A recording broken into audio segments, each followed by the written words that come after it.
Isang low pressure area ang binabantayan ng Pag-asa sa northeastern ng Mindanao sa bahagi ng Caraga Region na inaasahang papasok ng Philippine Area of Responsibility at magiging unang bagyo sa bansa na tatawagin sa pangalang Auring.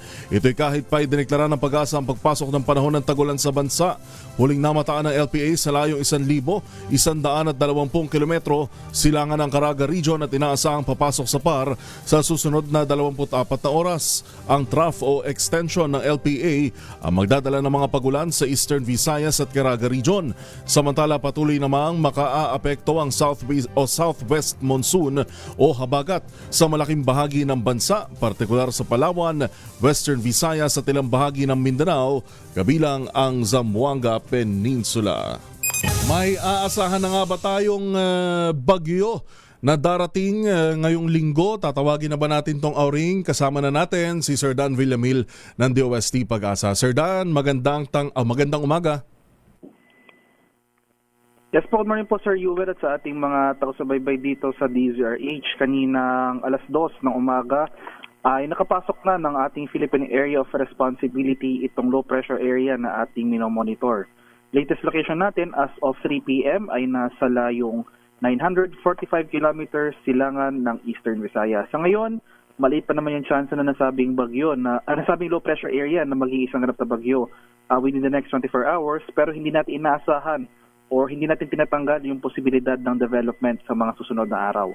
Samantala ito namang southwest monsoon ng hanging habagat ang umiiral dito sa Luzon at kanurang bahagi ng Visayas at sa Mindanao. Dahil sa pinagsamang epekto nitong habagat at trough extension nitong low pressure area ay makulimlim na panahon ang mararanasan sa malaking bahagi ng ating bansa ngayong araw. Dito sa Metro Manila, Calabarzon, Mimaropa, Bicol Region, buong Visayas at Mindanao, asahan nga natin itong maulap na kalangitan at mga kalat-kalat na pag-ulan, pagkulog at pagkidlat. Sa nalalabing bahagi ng Luzon, particular na sa northern and central Luzon, ay makakaranas naman tayo ng mas maaliwala sa panahon, maliban na lamang sa mga biglaan at panandaliang pag-ulan na dulot ng thunderstorms, especially sa hapon hanggang sa gabi. Sa kalagayan naman nating karagatan, mulang yellow warning na nakataas at banayad hanggang sa katamtamang pag-alon ang mararanasan sa malaking bahagi ng ating bansa. Sir Yuel? Dan, ulitin lang po natin, yung trough nitong LPA na pumasok na po kaninang madaling araw, saang mga lugar po ulit ito na posibleng magpaulan simula ngayong araw? Opo, so itong trough ng low pressure area ay magdudulot ng mga pag-ulan dito sa eastern sections ng ating bansa. So dito sa Bicol Region, dito sa area ng Eastern Visayas, eastern section ng Mindanao. Asahan po natin dyan yung mga kaulapan at mga pag-ulan na dulot ng LPA. So sa nalalabing bahagi ng Southern Luzon, Visayas, Mindanao, yung habagat naman po yung magdudulot ng mga pag-ulan.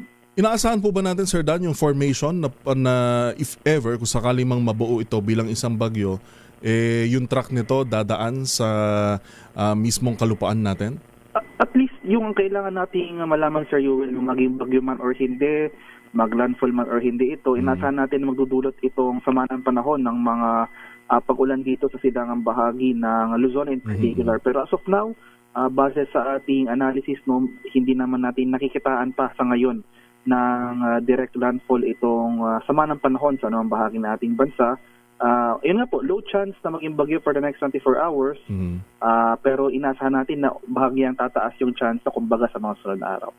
Just the same, Sir Dan, yung pag-iingat pa rin ng ating mga kababayan na huwag maging complacent. Sir Dan, magandang umaga po. Maraming salamat. Thank you po and good morning. Morning, Sir Dan Villamil ng DOST Pag-asa. Bagong balik.